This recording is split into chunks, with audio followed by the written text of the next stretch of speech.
Está escrito em Romanos 6, versículo 23, o seguinte: que o salário do pecado é a morte, mas o dom gratuito de Deus é a vida eterna em Cristo Jesus, nosso Senhor. Meu irmão, minha irmã, a Bíblia nos garante que o salário do pecado é a morte. E neste versículo, o apóstolo Paulo estabelece um contraste direto entre o salário do pecado e o dom gratuito de Deus. Pois é, muitas pessoas possuem dúvidas sobre o significado correto da frase "o salário do pecado é a morte". Alguns não sabem o que seria essa morte mencionada pelo apóstolo Paulo como sendo o salário recebido pelo pecado. Vejamos, para entendermos o que significa a expressão "o salário do pecado é a morte", para entendermos o significado, precisamos separá-lo em duas partes. Primeiramente, precisamos tratar do significado da expressão "salário do pecado", para depois entendermos no que consiste tal salário, ou seja, a natureza da morte que aparece como o pagamento dessa sentença. A frase "o salário do pecado" significa literalmente o valor pago pelo pecado. Mas para entendê-la corretamente, é preciso considerar o contexto em que ela é citada. Quando nós lemos o capítulo 6 da Epístola aos Romanos, nós percebemos que o apóstolo Paulo faz uma pergunta central aos seus leitores. E essa pergunta seria algo como: quem é o seu Senhor? Deus ou o pecado? Podemos ver isso no capítulo 6, a partir do versículo 15 até o 23. E esse capítulo se divide em duas partes. Entre os versículos 1 e 14, o apóstolo enfatiza que seria impossível que um verdadeiro cristão continuasse a viver na prática do pecado, sem se incomodar, logicamente. O cristão, segundo a Bíblia, o cristão está morto para o pecado e vivo para Deus. E entre os versículos 15 a 23, o apóstolo Paulo trata minuciosamente das implicações em servir a Deus ou ao pecado. Nesse caso, o apóstolo personifica o pecado e o apresenta como um Senhor. Isso fica evidente nos versículos 15 e 16, quando ele escreve: vocês são escravos daquele a quem obedecem. Ou seja, quer do pecado, que conduz à morte, ou da obediência que conduz à justiça. Com isso, o apóstolo está dizendo simplesmente que só existem dois grupos de pessoas, ou seja, os que servem a Deus e os que servem ao pecado. Essa é uma verdade que muitas pessoas ainda ignoram na atualidade. Não existe meio termo, não existe um terceiro grupo, não existe uma outra possibilidade. O homem gosta de ter o poder e a sensação de liberdade nas mãos, mas ninguém é realmente livre no sentido de ser independente. Absolutamente ninguém é independente, apesar de tantos buscarem por isso, Todos necessariamente têm um Senhor, seja ele Deus ou seja o pecado. E dessa forma, no presente contexto, a frase "o salário do pecado é a morte" significa dizer que o pecado é um tipo de senhor que retribui aos seus escravos com a morte como salário, a morte como pagamento. O termo original utilizado neste versículo e traduzido como salário, esse termo geralmente se refere à ração ou ao pagamento dado a um trabalhador ou a um soldado. No entanto, em alguns casos específicos, esse termo também pode indicar a mesada paga aos escravos, Muito já se foi debatido se o apóstolo utilizou este termo no sentido militar ou não. De certa forma, o contexto pode favorecer ambas as interpretações. Seja como for, qualquer um dos sentidos não altera o conceito principal da frase, a saber, a personificação do pecado como Senhor, que paga aos seus servos o salário merecido, isto é, a morte. O entendimento correto acerca do pecado personificado na figura de um general que governa sobre seus soldados, ou mesmo de um senhor que domina sobre os seus escravos, é muito importante. Muita gente entende que quando o apóstolo escreve dizendo que o salário do pecado é a morte, isso significaria simplesmente que quem pratica o pecado recebe como retribuição merecida a morte. E é claro, é muito claro que esse entendimento não está errado, não. Inclusive, ele faz parte do ensino que Paulo tem em vista nessa seção da carta aos Romanos. O pecado destrói, o pecado mata. Todavia, a forma com que o apóstolo construiu o texto expressa algo muito mais profundo. O apóstolo transmite simplesmente uma ideia de praticar o pecado, mas de pertencer ao pecado. Com isso, Paulo destrói qualquer tipo de conceito de liberdade, enfatizando que o homem, por natureza, é escravo do pecado. Ele diz basicamente que o homem é alguém que não tem a menor condição de se autolibertar. Algumas pessoas pregam o falso ensino de que sozinho o homem pode fazer o que quer que seja feito. Mas isso não procede. Ele pode consertar o que precisa ser consertado. Que ele pode tomar a decisão correta e ser senhor sobre o seu próprio pecado. Estão aí as livrarias aí repletas de livros de autoajuda defendendo essa tese. Porém, o que o apóstolo Paulo ensina é exatamente o contrário.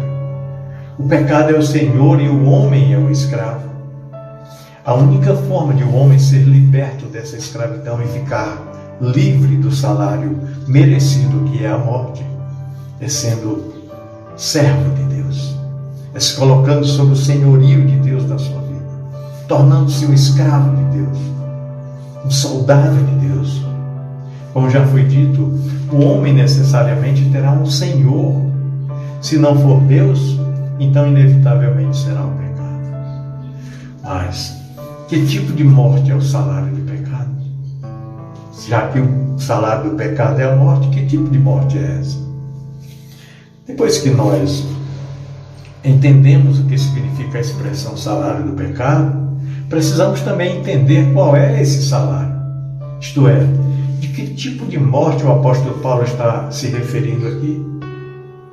Na verdade, ele não detalha explicitamente a natureza dessa morte, mas o contexto bíblico aponta aqui naturalmente que a morte que aparece como sendo o salário do pecado abrange seu conceito total.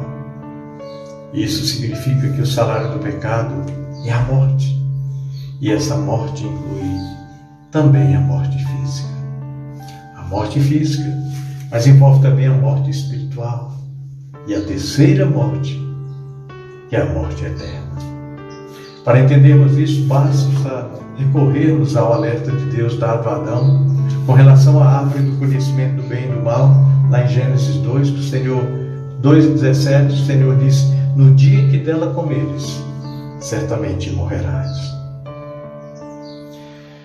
Essa afirmação compreende não apenas a morte física no sentido primário, mas principalmente a morte espiritual. Essa morte espiritual é basicamente a perda da comunhão com Deus e a destruição, inclusive, da relação do homem consigo mesmo. Após a queda, nós vemos que Adão e Eva foram separados de Deus. e também deformaram a relação entre si. Basta ler Gênesis 3, dos versículos 7 até o 13. E é exatamente isso que o pecado faz. Longe de Deus, sem ter paz com Ele, como o homem poderá alcançar a verdadeira paz consigo mesmo e com o próximo? Impossível. Obviamente, depois de pecar, o homem também ficou sujeito à morte física. Mais tarde, a própria Escritura revela que para muitos a morte física é terrível. Ela coloca o pecador diante do juízo de Deus e da inevitável condenação à morte eterna, chamada no livro de Apocalipse como a segunda morte. Está lá em Apocalipse capítulo 20, dos versículos 11 e 14. A segunda morte significa a morte eterna, o banimento eterno da presença de Deus. Essa morte não é um estado de inexistência apenas. Ela é um estado de separação eterna da presença amorosa de Deus. Ou seja, é o pior nível da morte, como salário do pecado. Por outro lado, a Bíblia também revela que para outros a morte física é uma bênção indireta. Isso porque ela representa o fim do sofrimento da vida terrena e a união eterna do homem em relação a Deus. É por isso que o apóstolo Paulo concluiu que morrer para ele era ganho, era lucro, pois significava estar com Cristo, o que é infinitamente melhor. Ele escreveu isso em Filipenses capítulo 1, versículos 21 a 23. Olha, meu querido irmão, minha amada irmã, o salário do pecado é a morte, mas o dom gratuito de Deus é a vida eterna. A conclusão do apóstolo Paulo sobre este ensino é brilhante. Ele ofereceu um contraste chocante entre salário e dom gratuito. Já vimos que quando ele fala sobre a retribuição paga pelo pecado, o termo traduzido como salário significa basicamente o pagamento merecido pelo trabalho feito. Porém, quando ele fala sobre a retribuição dada por Deus, ele usa o termo que significa uma dádiva, um dom gratuito, um dom imerecido, ou seja, um favor que alguém recebe sem qualquer merecimento, sem qualquer mérito próprio. É assim, uma diferença crucial. O apóstolo apresentou os dois lados de uma forma muito clara. Quando o pecado é o Senhor, o homem recebe o salário, aquilo que ele merece, ou seja, a morte.